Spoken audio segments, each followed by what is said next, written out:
Hello there, guys. This is Christy Lewis from Dostoevsky in Space, and today I'm starting my September wrap-up, and by the end of the video, I will also be sharing my October TBR. Today is actually Saturday, September 7th, so we're about a week in, and I wanted to update you on all the things that I've already finished. I guess it really is a good reading period, because I am finishing things lately, so... First, I finished The Trial by Franz Kafka, so I'll pull up not the edition that I read, but a edition, because I kind of wish that I was always reading like The Penguin or something, because there's always these cool introductions and stuff like that, but I usually just honestly read the Project Gutenberg or whatever's available from my library. So, I almost dropped my iPad. But yeah, anyways, this is... I've heard other reviewers describe it as a critique of totalitarianism, and I really went to town with that. That's pretty much what I understood the book to be. Yeah, basically that's what I felt. That's what I got out of it. It's a critique of totalitarianism. It's very disorienting. We're following a character who is accused of a crime in Germany, and he doesn't know what the crime is. He doesn't know why he's been arrested. Or why he's being made to go through this really bewildering process of bureaucracies. And yeah, we're basically just following him on his journey of trying to get himself free from the system. And he's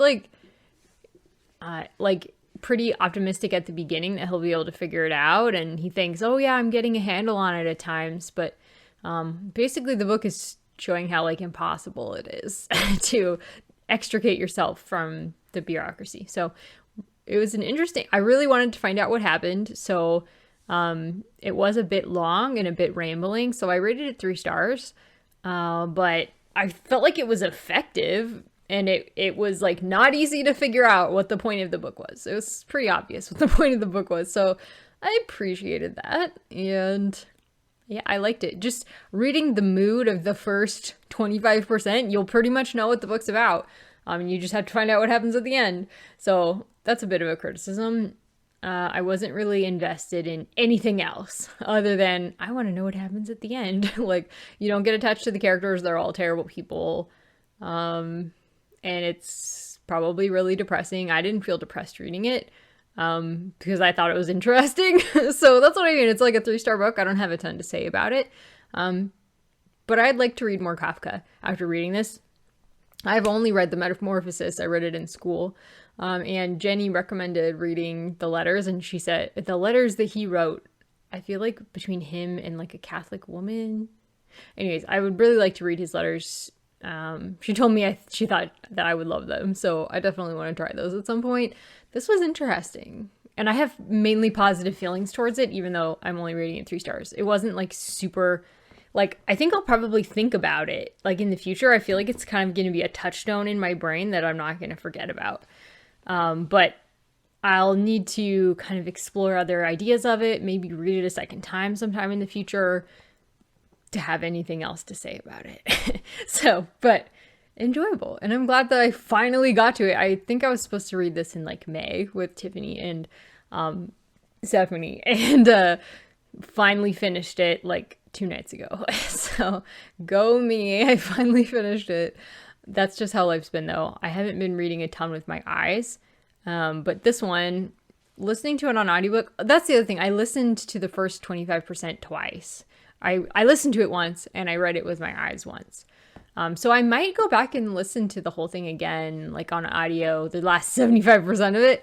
I couldn't really follow along when I was just listening to stuff I hadn't read before, but once I'd read it, sometimes listening to it I caught more even than when I was reading it. So yeah, just the way it was delivered and stuff. So I would say you could maybe do a comment. I mostly immersion read this, and I think that was a good way to go, but I did get kind of bored sometimes because like I said, it was kind of long, kind of rambly. Yeah. So do whatever you can to get through however much you want to, and then find out what happens at the end. You don't have to probably read the whole thing. That's kind of my thing now. I'm kind of do I have to read the whole thing to get the whole point of the book? Not always, That's probably not a great thing to say on book 2. But I don't normally do that with books, but a lot of times I will read the beginning, listen to the rest. You know, maybe check back in with the ending, make sure I didn't miss anything important. And I'm okay with that for this time in my life. That's fine. I have other hard things going on. I don't need to like push myself to be a literary major writer anymore. I used to be a writer, and I also did study literature in school. So I perfectly know the benefits of doing it that way, but it makes you a really slow reader if you do it that way. And right now, that's not the phase I'm in. If I get back to writing sometime, I'll probably slow down my reading again.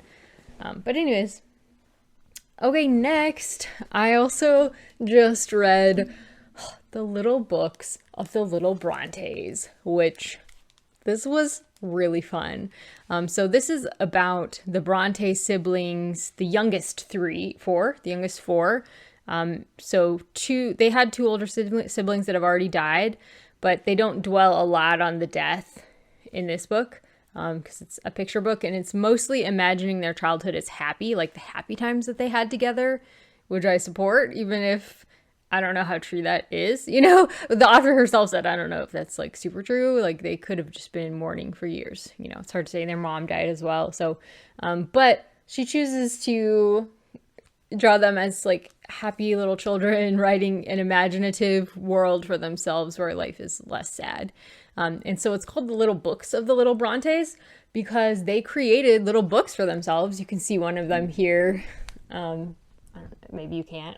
She's got a little book in her lap, and they wrote each other stories, and that's what this book is about them creating these imaginative worlds for each other and reading together on the moors. And there's some really, really beautiful illustrations of the moors, and I just found this completely enchanting, and I loved it. So cozy. It, you know, if you're wondering if it might be bleak because of the childhood of the Brontes, it's not really bleak. And she even has like a little, I was going to try and find the picture of the moors that I was talking about, but anyways, she has a description in the back about how kids can create their own little books so that they can write stories, which I just love. So I totally want to do that. Like that would be a really fun project. So yeah, that I really enjoyed this, and I would definitely recommend it for adults or children. Like I want to buy this actually. If I had a kid in my life, they would definitely be reading it with me. So anyways, rating. I don't know about a rating. Probably 4 stars. Yeah, probably 4 stars. I don't have any complaints, but can a picture book be 5 stars? I don't know. There's just not that much to talk about, and usually I like a book that there is a lot to talk about. So, you know, I can love a book that's really short with not much to talk about, but am I going to read? Hi, sorry, I don't know where I left off. My camera just like turned off because there was too much on it. So anyways, I'm just going to keep on going here. So next we have The Girl Who Kept the Castle. I should have pulled it up while I was off camera. Here we go. By Ryan Groden. This was an arc that the author sent me and also Tiffany, and we just did a live show on my channel yesterday. Oh dear. Anyways, this was super cute, cozy fantasy for middle grade. It was honestly perfect for middle grade. And we enjoyed it too. And there's like definitely room for expansion, like for future books, which we know there's going to be at least one future book. We don't know how many, but duologies have been kind of popular, so maybe it'll be a duology, maybe it'll be longer. We'll see. Yeah, Tiffany and I really did enjoy, like, all the characters were pretty well fleshed out. There was no like stereotypes, and basically it was sold to us by the author as like cozy fantasy similar to Howl's Moving Castle, and it definitely like had some tributes to Howl's Moving Castle. Like Tiffany pointed out that one of the castles in this story was called Ghibli. So there was just a lot of cozy vibes. Tiffany thought of like several books that it reminded her of, but it also added its own like fresh take on them. So I would agree with that. And there's like a cat character who's more than he seems that reminds me a lot of the cat Mogget in the Abhorsen series, which I just love. So yeah, that's what it reminded me of, as well as Howl's Moving Castle, of course. So this is like Howl's Moving Castle if the main focal character was Sophie, and if the castle was more expansive. Like, this is really like a more expansive version. Howl's Moving Castle is almost like just a couple rooms. This one has a lot more. Like, there's a dragon on the grounds, and there's a closet that's so big you can get lost in, and there's a conservatory.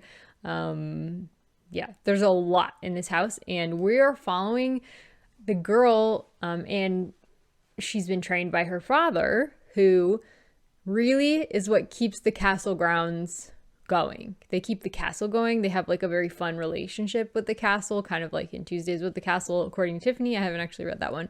Have I? Maybe I did. I feel like it sounds really familiar when she was describing it, so maybe I did read that at some point. But anyways, yeah, the castle itself is a character. I feel like there's character development for all the characters to some degree. So yeah, I think we both really enjoyed this. I think I rated it 3 stars because I liked it. But it is for middle grade, you know. I mean, adults can enjoy middle grade, but I found that I don't always, because it's just like kind of simple. And but this was great on audio. Like, honestly, I enjoyed every minute of it. Never was bored. Always really happy to keep listening. Super cozy for my bedtime reading, and there was a little bit of depth as well. Like I said, there was some feminism, some faith elements. Yeah, I really enjoyed this, and super cozy. Like, the whole premise of the very beginning is like the first line. It says, you know, the Wizard West of this castle, you know, it took him a whole day to figure out that he was dead. And so you're following the girl who has to tell him, oh yeah, you're actually just a ghost now. Yeah, you died in your sleep. And the ghost of the Wizard West is like, I need to find my successor. And so that's what the whole book is about. It's like a competition where he's trying to find his successor. So yeah, really enjoyed this. So we both really enjoyed it. I would recommend it if you're into a cozy fantasy read, especially if you have a kid who's getting to the age where it's time for them to start doing some independent reading, middle grade reading, you know, stuff like that. So yeah, super fun. Okay, next, How Do You Live? I'm doing things all out of order today. That's going to be a pain when I wrap this up later. But How Do You Live by Genzaburo Yoshino. So I don't have super deep thoughts on this one either. I think it was hitting me at the wrong time. This is a really thoughtful book, but I have not been able to read with my eyes, so I mostly listened to it. Like, I did read parts of it, and I was reading, this is a traveling book club book. I'm trying to find here's like a couple notes in it that Tiffany and Deea, who were the people who got it before me, wrote in it. So we're all, like, a whole bunch of people in Tiffany's Patreon are reading the book and then mailing it on to the next person. And I have to be honest, I very nearly DNF'd this because I didn't really get invested for like the first 25%. But then there was like chapter 3 or chapter 4, I think, where suddenly it really was like, oh my gosh, I'm suddenly invested, you know? So there's some like really sweet character moments in here, and then there's some really thoughtful moments that some of them I'm just like, because this is actually a classic. Like, it was written, what was it, like shortly after World War II? I don't know exactly when. Text copyright 1937. So no, I was totally off. It's like, it like praises Napoleon in places, and I was like, what the heck, you know? I know people are interested in Napoleon, but most people aren't like, oh yeah, he was such a great man, we should like celebrate what he did. Like, that was a little strange. But really interesting. I 3 stars something. It's not that I didn't like it, but like I said, it was the wrong time to read it. And I'm really sad to say that, because this is one of Deea, like, Deea loves this book. She calls it literary fiction for young adults, and I would say that's probably true. I actually thought it was middle grade. No, she says teen literary fiction, so maybe it is YA. But you're following a pretty young boy. I feel like he's not a teenager. He seems like he's probably like 12 or 13. Anyways, yeah, it's about this boy and his uncle who are writing letters back and forth. No, is it the uncle writing letters? I think it's the uncle just writing letters to him mainly. But the boy will sometimes come to his uncle with problems and they'll like talk it out. And there were some moments where I was just like, that's really harsh. Like when it was dealing with bullying and the boy was like afraid to jump in and fight with his friends, even though he promised he would. The uncle's like, yeah, you need to like go say you're so sorry and, you know, like apologize to them for not fighting. I was like, huh, it's just a little harsh. I would be like, why didn't you just talk to a teacher? Like, but anyways, yeah, I had some criticisms of it. And yeah, I don't have a lot to say about this one, unfortunately. I'm probably not the person to be talking about it. It was fine. But yeah, I don't know. It was fine. Okay. Moving on. I'm sorry, Deea, if you're listening to this. Next, the Apothecary Diaries, Volume 11. Back with the cozy mystery manga series. This one I was actually a little bit on the struggle bus with, which I think is a theme this month. But I still really enjoyed it, honestly, even when I was struggle busing it, because it really walks this interesting line between kind of macabre and funny. And I think part of the reason I was struggling is because I read them really slowly. Like, I can't sit down and read a manga in one sitting. I can't do it. I've tried it, but it doesn't really work for me. So because I was reading this very slowly and then had to take breaks because I wasn't reading without audiobooks for a while. I was like mostly immersion reading. I think that's why it suffered for me. This one and the last book both suffered. But then when I looked back over like things that I tabbed, I was like, yeah, I actually was enjoying this while I was reading it. So yeah, it's really fun because the person that we're following, who is solving the mysteries, she's really interested in like poisons and how they, and other chemicals and just natural ingredients, how they affect the body. And so whenever there's some kind of medical mystery happening in this palace where she's working, people come to her and they're like, please solve this. Why did the former king, why did the former emperor not degrade? Like, why did his body not degrade? Figure it out. It's a medical mystery. And she's like, she figures out the reason. So yeah, there's interesting stuff like that. And often looking at it from the female perspective and also from the lower class perspective, because she is not rich, is really interesting. It's an interesting point of view to be viewing all of this from. So yeah, I'm enjoying this, even though this was like a 3-star volume for me. I still liked it, even though it wasn't like 5-star volumes like the previous ones. My enjoyment in this series has been like almost entirely 5 stars. So, okay. Finally, we have Knife by Salman Rushdie, Meditations After an Attempted Murder.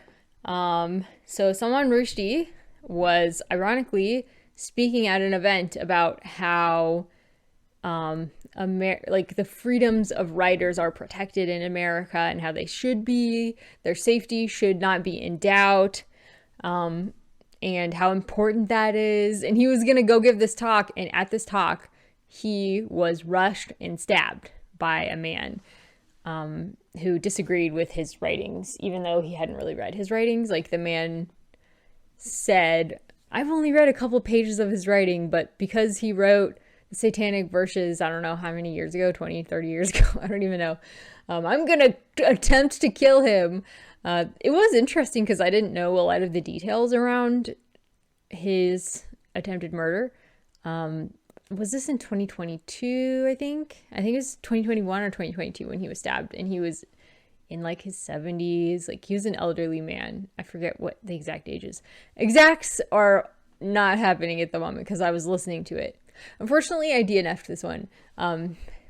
It was interesting, like, hearing what happened, but he spends like a lot of time on his political convictions, and I just don't feel like he has he doesn't feel like a wise person that I'm like, yeah, I want to read your memoir and learn all about, life lessons from you. And, a lot of times I'm reading memoirs to like learn about something specific and kind of hear what their perspective on life.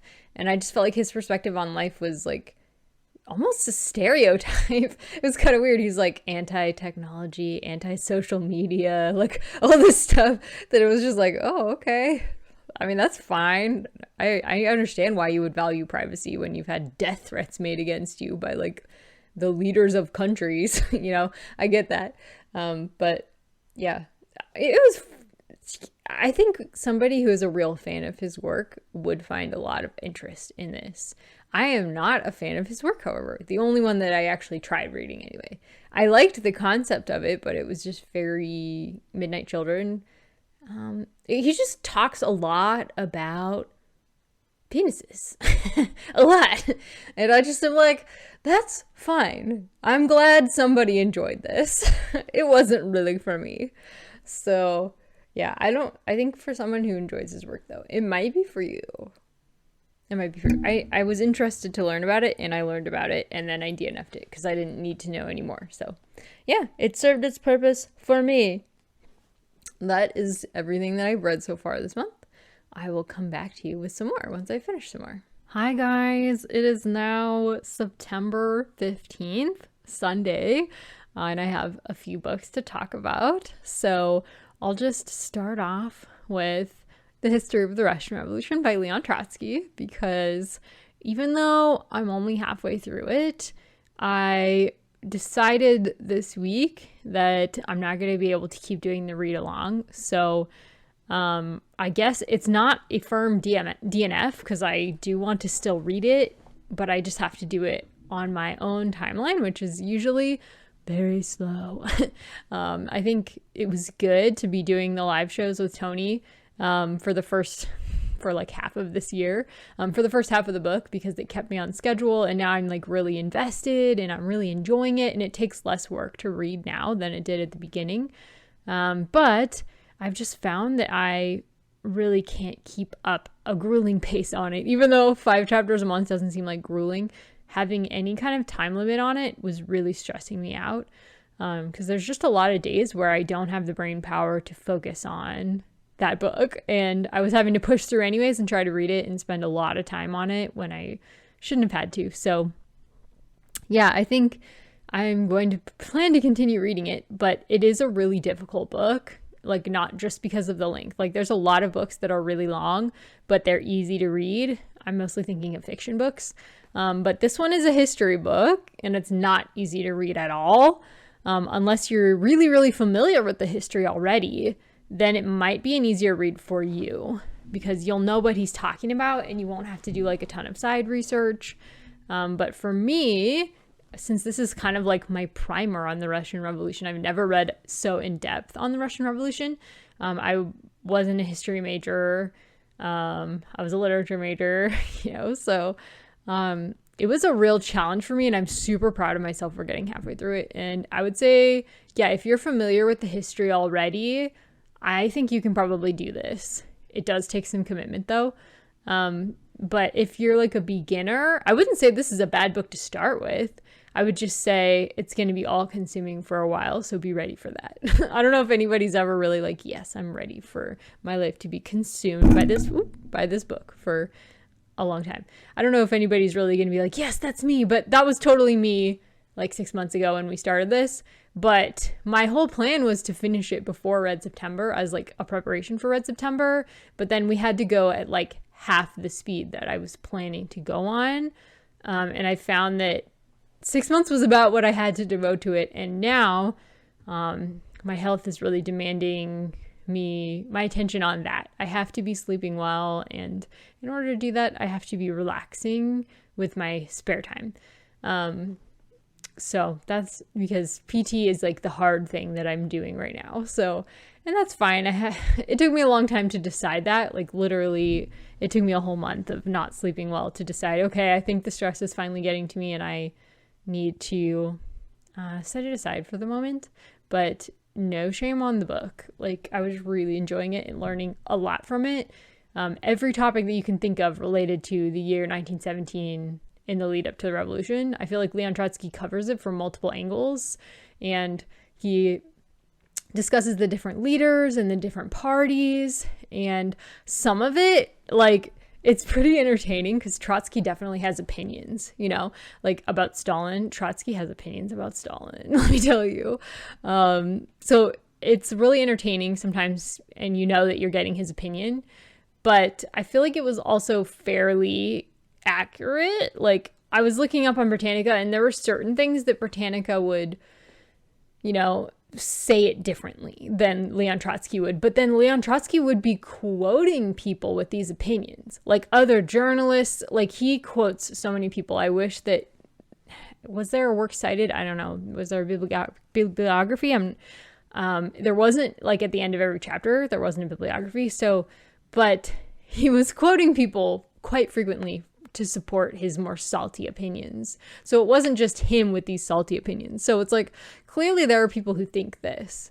So I think it was a great place for me to start really diving in, and it was a great preparation for Red September, even though I'm only halfway through it. And I would love to finish it sometime. But right now, I think I just need a break, especially because I'm trying to do the most stressful part of learning any language, which is when you start speaking it with native speakers. And that to me is really incredibly stressful because I have social anxiety. I know that people who are extroverts and who don't care about making mistakes, they can learn languages much more quickly and with less stress, more fun, because they just are like, I'm a learner, of course I'm going to make mistakes. Who cares? Everybody makes mistakes when they're learning new languages. But for me, it's really hard to just continually make mistakes and be really slow and talk with people I don't know very well. So yeah, for me, it's really challenging. And I think that's just kind of until I've gotten more comfortable with speaking in Korean. I think I'm just going to be at a stress level that's very high. And also until I finish my physical therapy, which I'm going into this coming week, I'm starting again. So, yeah, that's what's going on with History of the Russian Revolution. So I hope you'll bear with me while I take a break.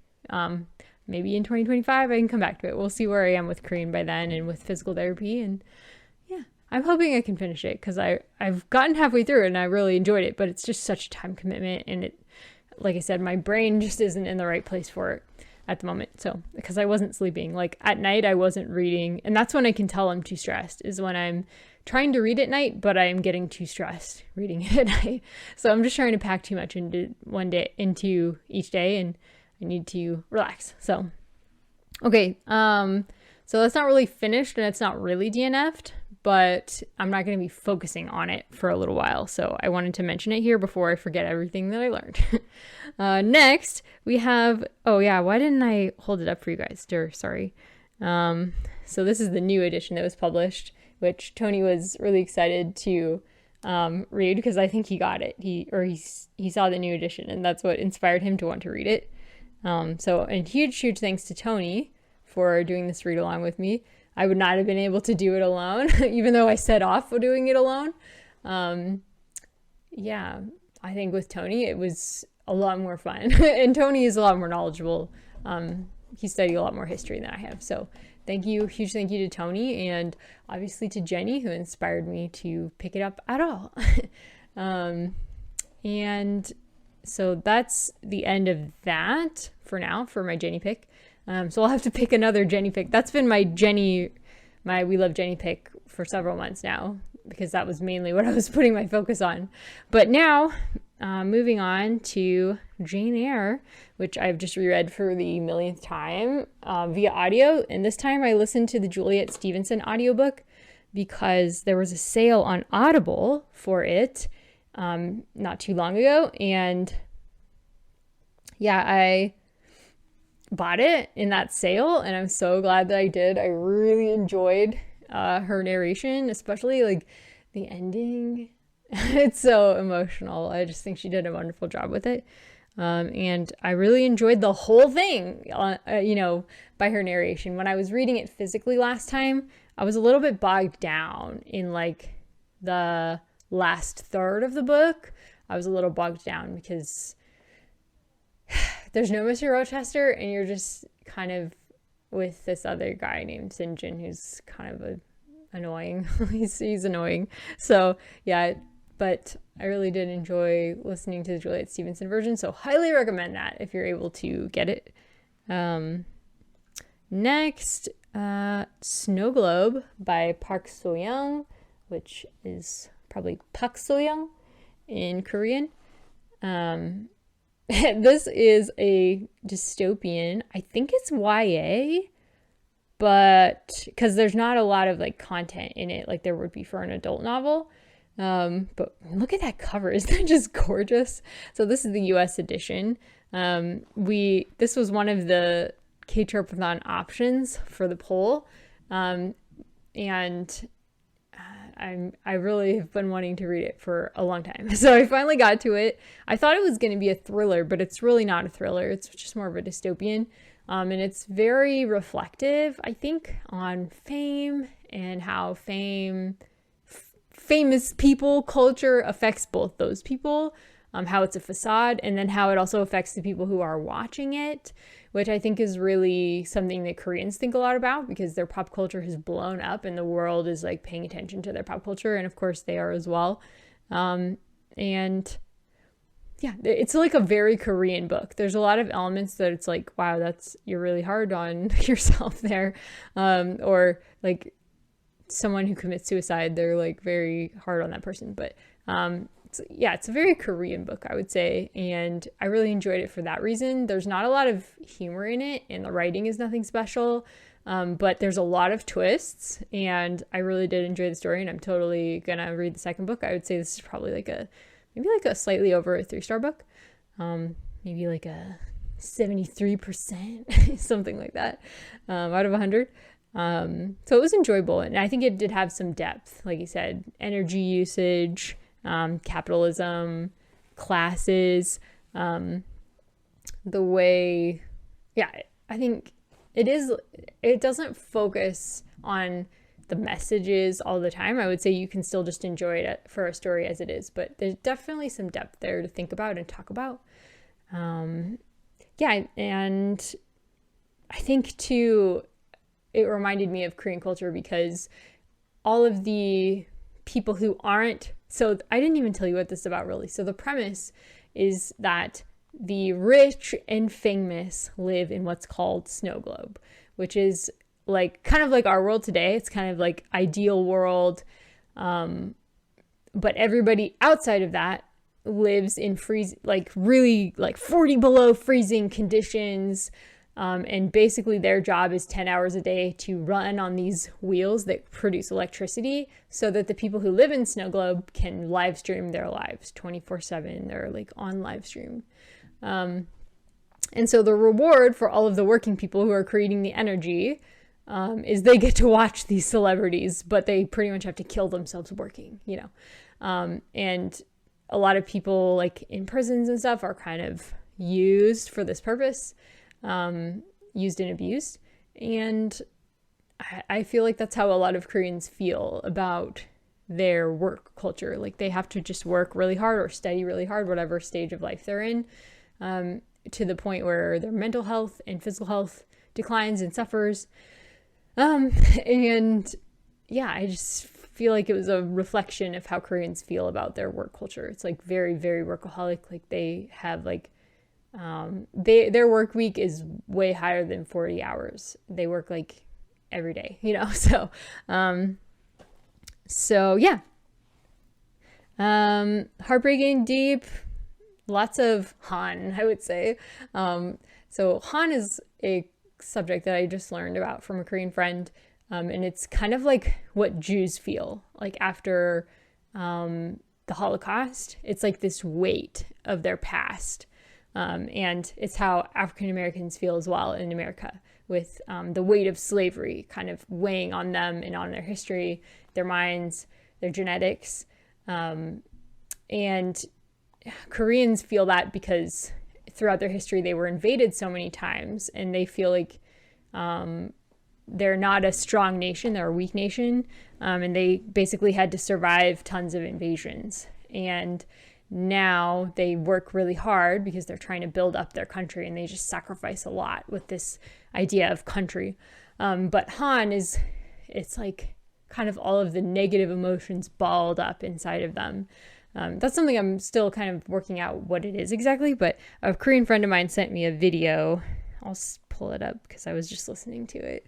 And I feel like a lot of Korean works are really sad, and I feel like that's maybe why, is because of this idea of Han. So I'm still watching it. I'm like 45 minutes into it, but Korean American podcast on the concept of Han. Really, really interesting. So I'm glad my friend said this to me. My friend that is talking with me like on video chat in Korean, super kind of her. Her English is way better than my Korean. So anyways, I feel like that's why a lot of Korean books might be kind of sad. That's just my thought on that. And she said, yeah, there are a lot of Korean books with Han, and she quoted like a really famous one that I think is called Land.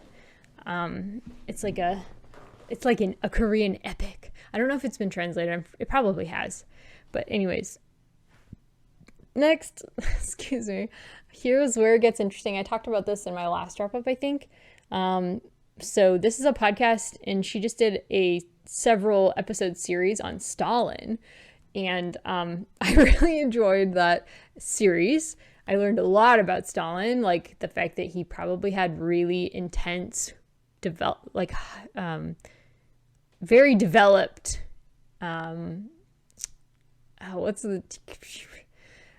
paranoia. That's what I was looking for. He was extremely paranoid.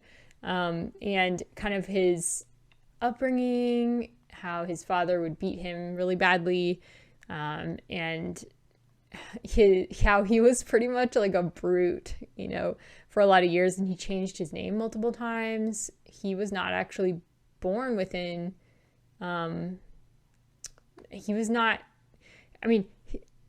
he didn't ever like leave Russia, but where he was born was not like in the heart of Russia or anything. It was like a really rural area, I think in Georgia actually, was where he was born. But anyways, I learned a lot about him, and this last episode was really, really good. It was Stalin, Man of Steel. That's what the series is called.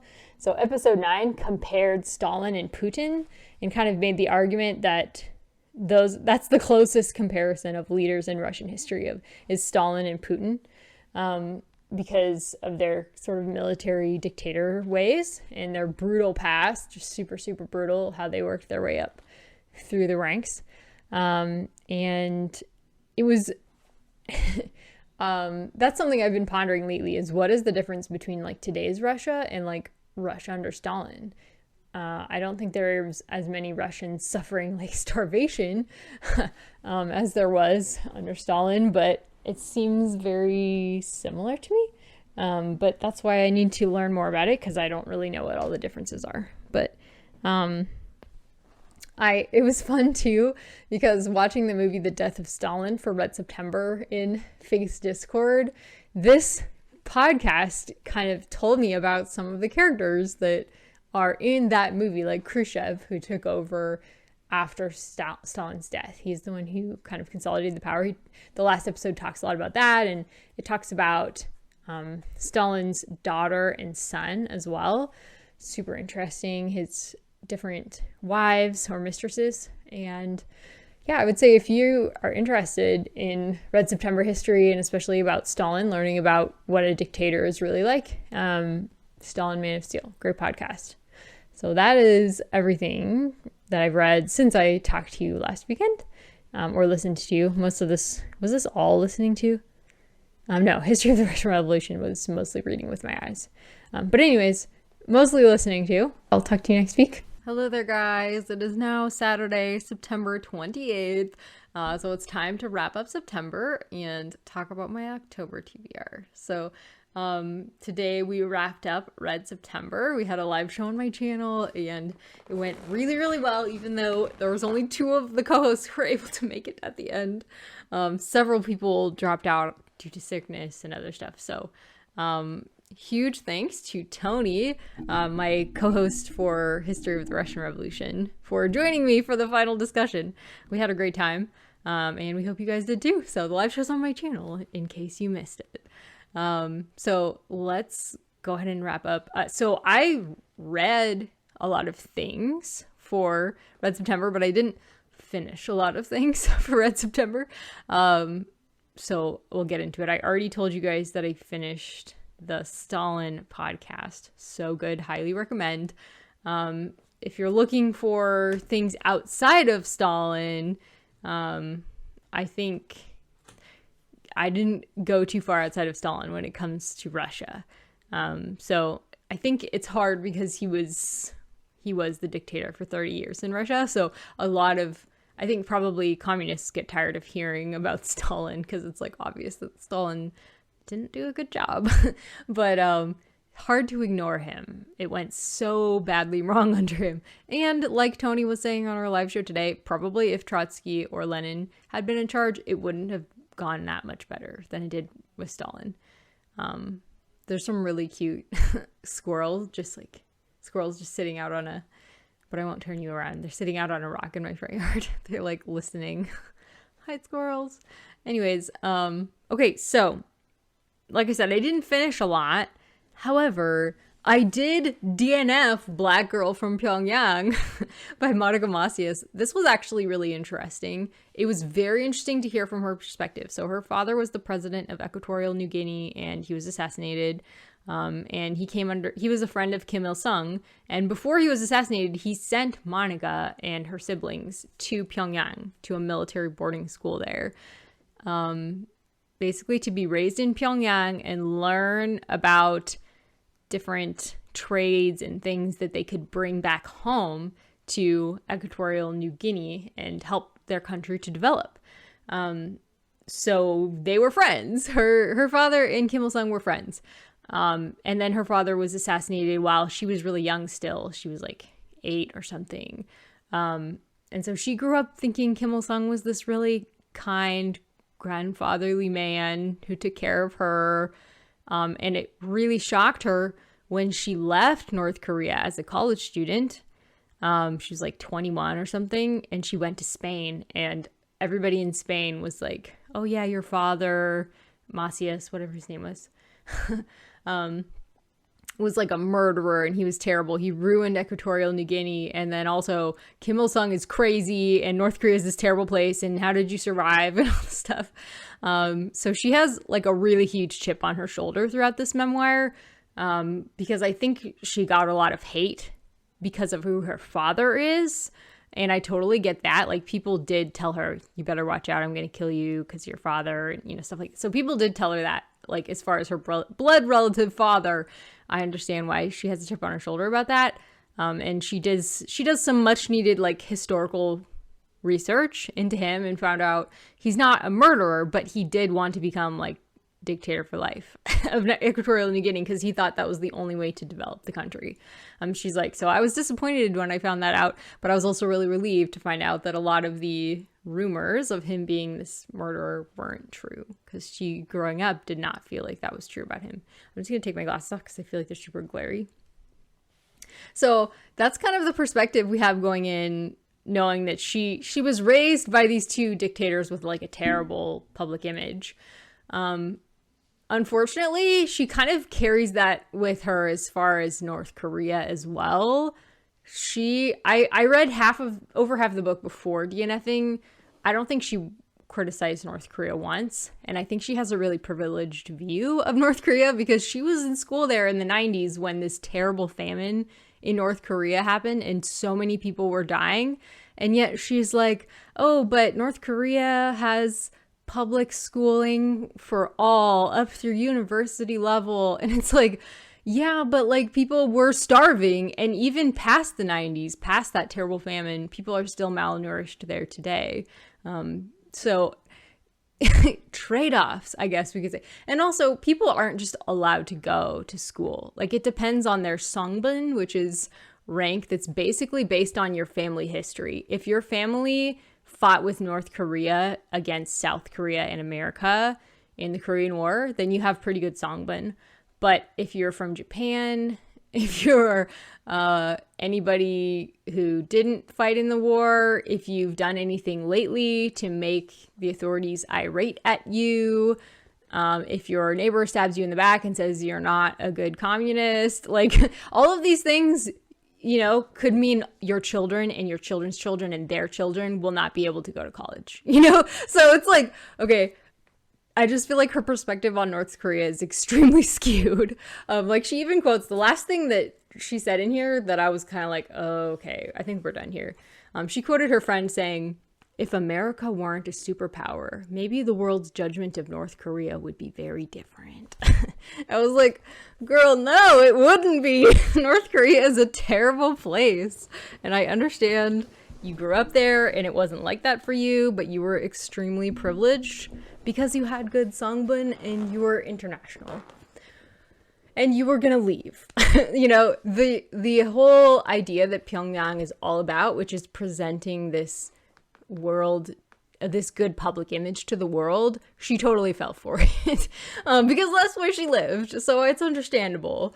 I just feel like she was still working out a lot of things in this book. It was really interesting though. Like, it was interesting to hear of her journey kind of in Spain, and I feel like it was interesting, but also kind of not, because she pretty much relies on her family connections to get her through. I mean, she works and stuff, but like her family had a lot of connections because they were famous. So it's not quite like, you know, a backpacker who's not famous making their way in the world. It's different, you know. At any time, she could have returned back home to Equatorial New Guinea and, you know, used her degree from North Korea as a clothes designer. And she was really upset that like this degree she got in North Korea and worked really hard on wasn't accepted elsewhere. Like in Spain, they wouldn't accept her degree and she would have had to go back to school. And she was upset. She's like, I can't pay for school here. It was like, yeah, but North Korea, who knows what the heck they're teaching there? You know, there's a reason we can't accept their degrees. So yeah, it was a trip to read from her perspective, but at the end of the day, I took an entire month trying to read this, and I still only got like halfway through it, and I just finally was like, I think I got what I wanted to get out of this, which was, I just wanted to give her a chance, and I feel like I gave her a good long chance, and it was definitely worth reading as far as I went. I just didn't feel like taking another whole month to finish it. That's the kind of reading month I've had. I did not finish anything physically except for the trial, which I was already 50% done with when this month started. And I finished the second 50% in like 1 or 2 nights. I just turned on my screen reading and like, okay, I'm just gonna let it read to me. I'm gonna follow along. And that was the only thing that I physically finished this month. Everything else was audiobook. So I think it's partly, if I was having a really good reading period and I was able to read every night and I was sleeping really well and I wasn't anxious about my health, I think I probably would continue reading it because it was interesting.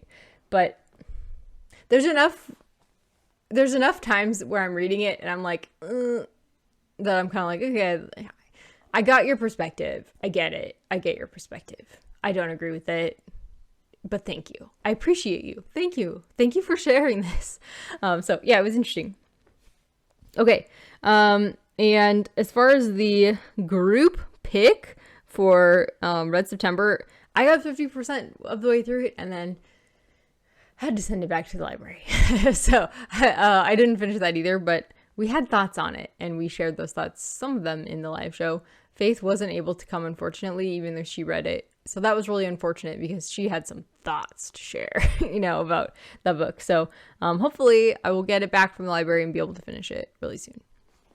But I'm really in the mood to read some Christian nonfiction because there's just a lot of questions that I have that are only going to be answered by more in-depth research than I've done in a long time. So yeah, I'm reading currently, this is definitely on my TBR to keep reading. It's called Show Them No Mercy. It's about the Canaanite genocide in Joshua. Here's what it is. So this is the Counterpoints series, which is a series of Christian nonfiction books that take 4 thinkers Christian thinkers, writers, apologists, things like this. And who have like very different views on a topic, and it sort of pits them against each other. And it's like, okay, may the best argument win. Like, it'll have the main argument of each of them, and then it'll have all three of the other people, it's 4 views, respond to that argument, and then the person who wrote the initial argument gets one response to them all. That's the format. So each person gets like, that treatment. So yeah, it's a really good format. I've read other books in the series before, and I really enjoy it.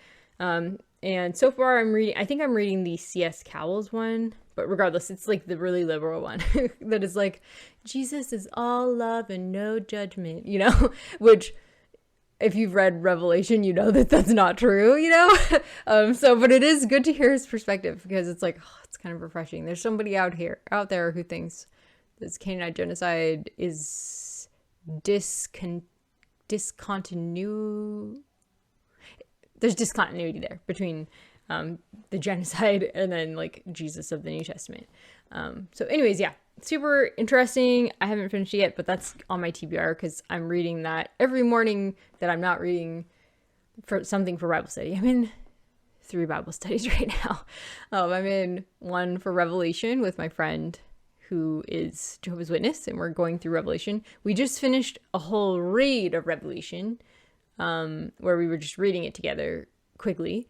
And now we're going through it more in depth once a week. We're meeting. And so I'm probably spending 3 mornings out of the week really in-depthly studying Revelation, whatever the next part of it is. So that was another thing I finished. I read Revelation again for the second time within as many months. And I'm going to keep reading that with her. And then I'm in a Bible study for Colossians and for John. So the days that I'm not studying any of those things, which is very few at this point, I'm either reading Judges, because I finished Joshua. That's the other thing that I read this month. Or I'm reading Show Them New Mercy. And I have a couple other books lined up. I really want to read a Christian nonfiction every month. I don't know if I can actually do that, but that's my goal. Read a Christian nonfiction every month. So yeah, I don't know if I'll be able to finish before the end of the month, because this is kind of a heavy book, but we'll see. Maybe I'll have maybe I'll have to fit more time reading than I normally would. But I'm having a really good time working on Spanish right now, because my boss at the library said, we want you guys to use these Spanish language trainings, and we have a bunch for the Spanish Latino Heritage Month.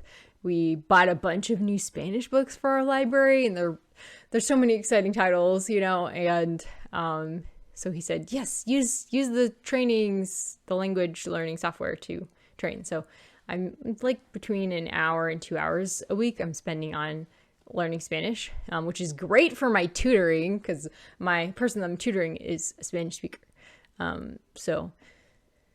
And I'm reading some stuff in Spanish. I'm reading a giant book of poems, just like probably any collection of like famous Spanish poetry would, throughout like the history of Spain, throughout the history of Latin America, would probably have most of the same poems that I'm reading. And then there's another one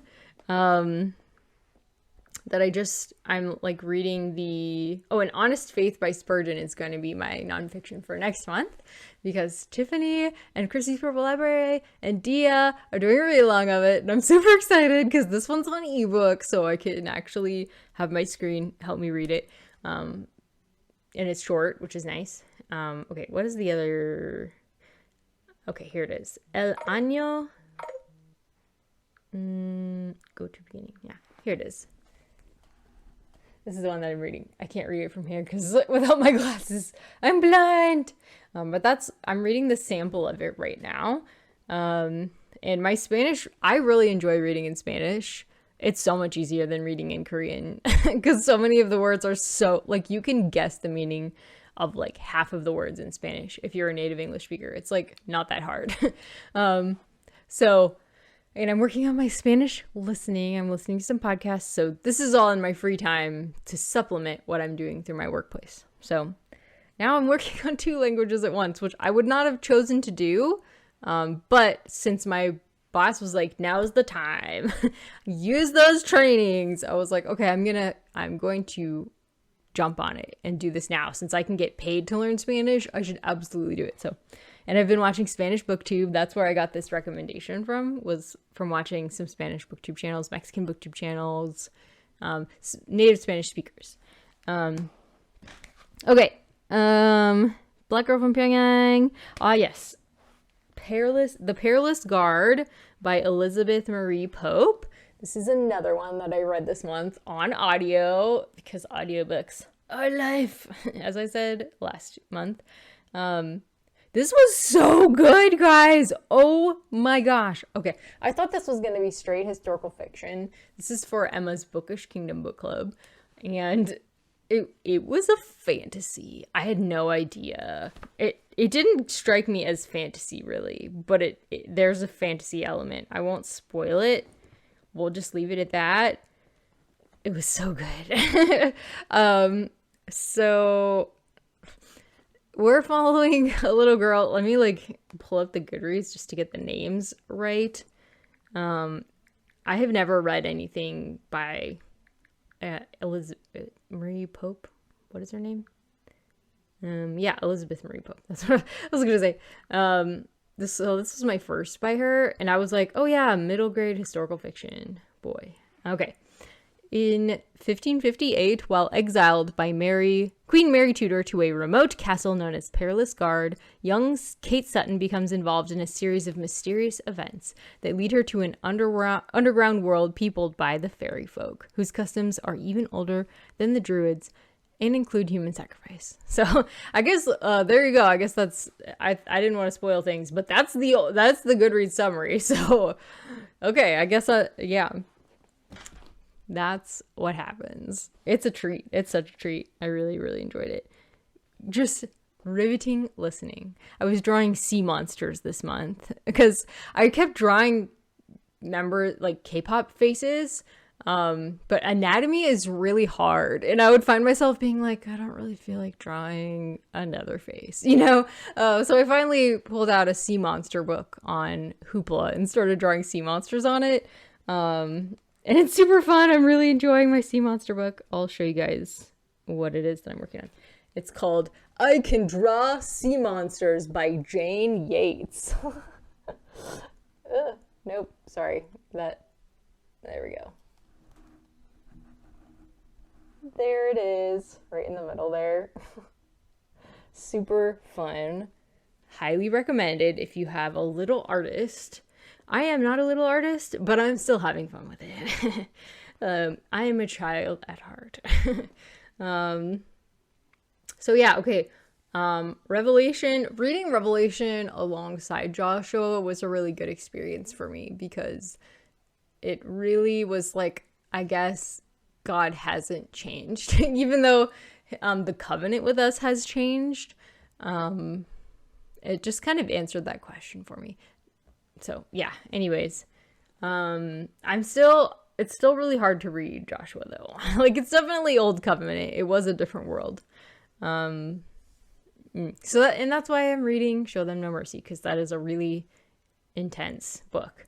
Okay, and Starsight is the other thing that I finished, which is an audiobook in the Skyward series by Sanderson.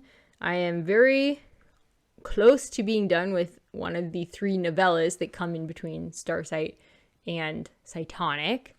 So, okay, Starsight. That's not a great picture of it, but I have the audio book on Audible. And I really enjoyed this.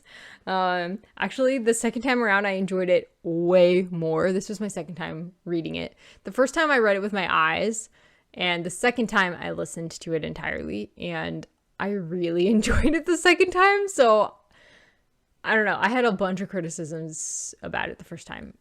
Not a bunch. I didn't have a bunch of criticisms, but the criticisms I had were pretty big. So I wonder if it's a difference between reading it physically and reading it on audio. The first book I enjoyed equally on physical read and audio read.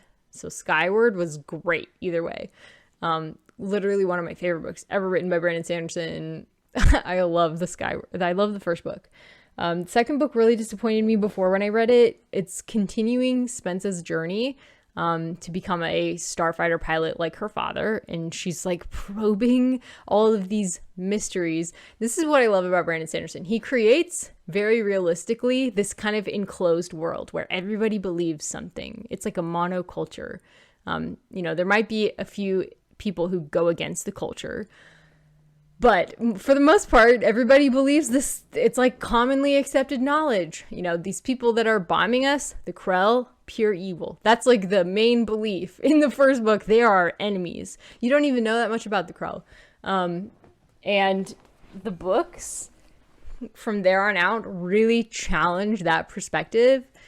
And Spencer ends up learning about, so there are societies that aren't military dictatorships and what that might look like, and the good side of them. And, she just learns a lot of empathy for people, I think, as the series goes on. And I'm loving her journey.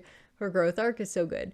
So excited for the next 3 books, 3 novellas, and then the 2 books after that. So let me show you the novella that I'm listening to right now, because that goes on my TBR. I almost finished it.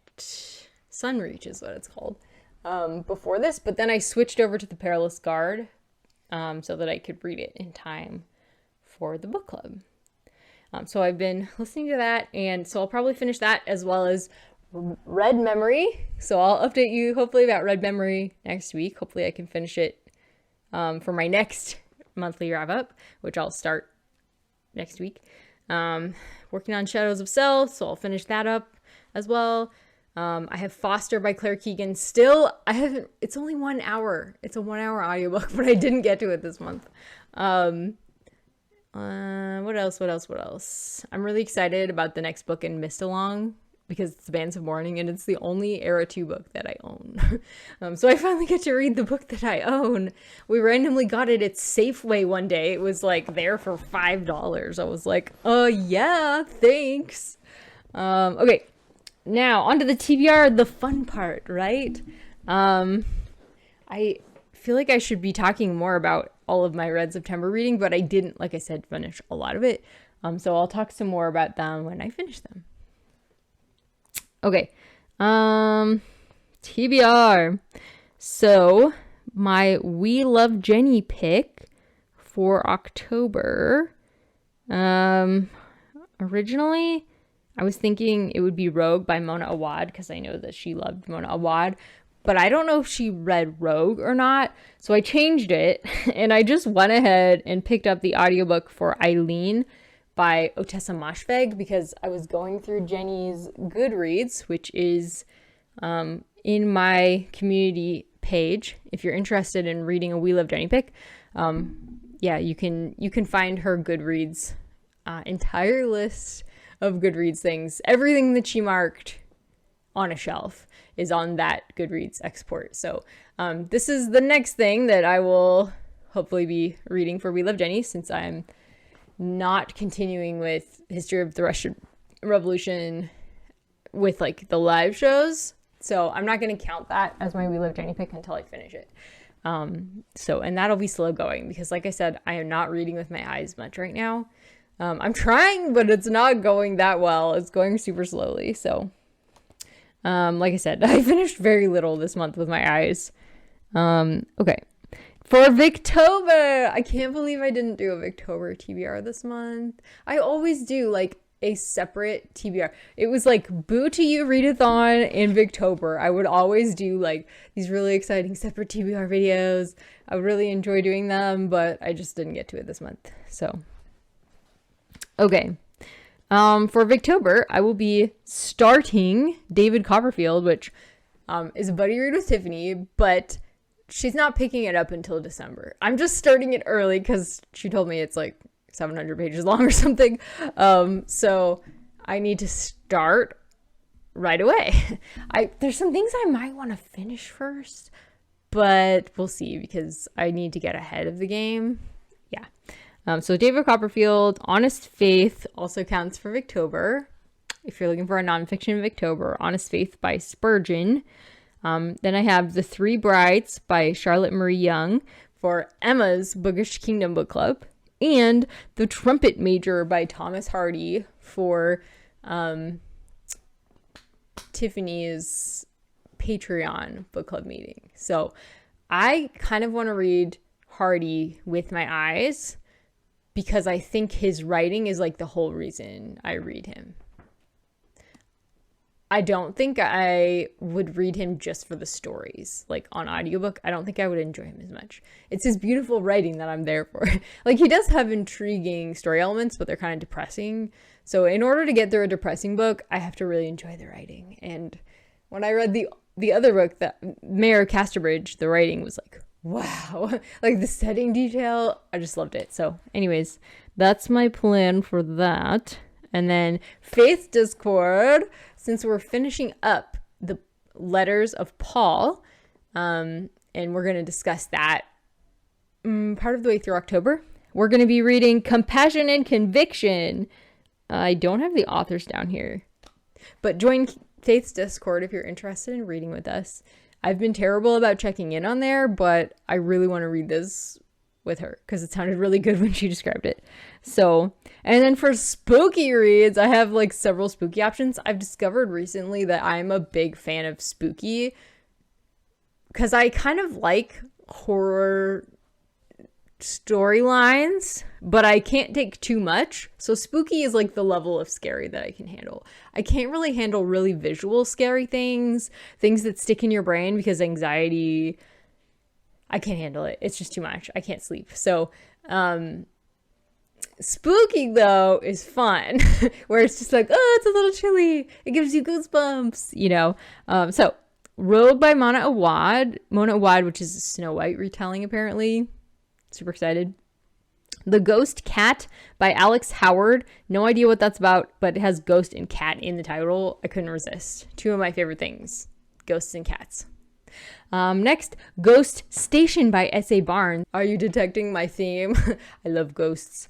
Okay, and then Into the Drowning Deep by Myra Grant. I've been meaning to read her for a really long time, but I think her zombie series, it sounded a little bit too like political preachy for me. So I didn't try that one, but this one, as soon as I heard, I don't remember now what it was about, but when I heard the description of it, I was like, yes, please. I think underwater horror, interesting to me. Underwater, I like. So those are my spooky plans. I also would love to read Alexei Navalny's memoir, which should be coming out really soon, in October. And Deea told me that the perfect spooky season book is The Ladies of Grace Adieu by Susanna Clarke. I love everything I've read by Susanna Clarke, which I know is only 2 things, but I love them with my whole entire being. So I don't know why I haven't read these yet. Even the name is kind of like, it's like it draws you in. I need to read it. So yeah, definitely want to read that if I can. I also didn't get to These Are the Generations, which is the story of a North Korean family who has survived, even though North Korea is like the most challenging place for Christians to live. It's number 1 on the watch list for nations that persecute Christians like really intensively. I think atheism is the official religion, but everybody sort of is supposed to worship Kim Il-sung.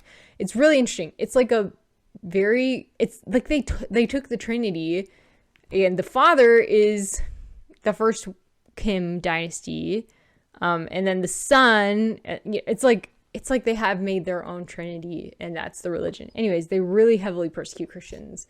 It's really hard to be a Christian there. So I really want to read this if I can. Tiffany and I were supposed to get to volume 14.